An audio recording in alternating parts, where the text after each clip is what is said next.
मुझे खुशी हुई है कि हुकूमत पंजाब के इकदाम से कि मुझे पहली दफ़ा पता चला है कि बसंत एक इस्लामी त्यौहार है और बसंत शरई असूलों के मुताबिक मनाया जा रहा है।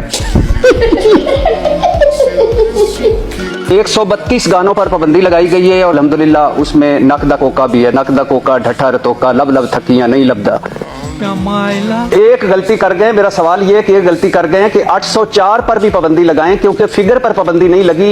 इमरान खान की तस्वीर पर तो लग गई। उस्मा साहिबा, कोका पर you have a right to respond now. इनको ये भी गलत फहमी है, मौसूफ का नंबर 804 है ही नहीं, हर एक का नंबर 804 रखा है। अच्छा, तो आप बता दें ताकि तहरीके इंसाफ वाले फिर उस लाभ की पतंगे उड़ा लें। लेकिन कितनी पागल हूं मैं, कितनी पागल दिखती हूँ। जब ये मेरा नाम सुनते हैं तो इनकी कांपे टांगनी शुरू हो जाती है। अब पाकिस्तान तहरीके इंसाफ मजम्मत कर रही है दहशतगर्दी की और दहशतगर्दों की, जबकि जो मौजूदा एस्टेब्लिशमेंट और इनकी बनाई हुई हुकूमत है, इक्तदार में बैठे हुए लोग मजम्मत कर रहे हैं पीटीआई की।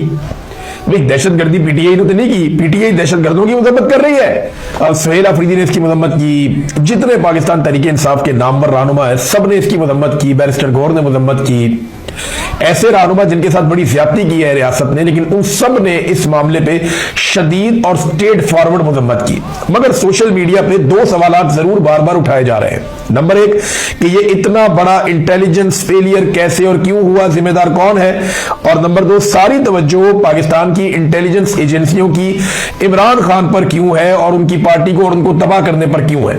ये जो असल काम है वो वाला काम क्यों नहीं कर रहे और इस काम की तरफ ही आपने अपनी सारी की सारी तवज्जो क्यों लगाई हुई है।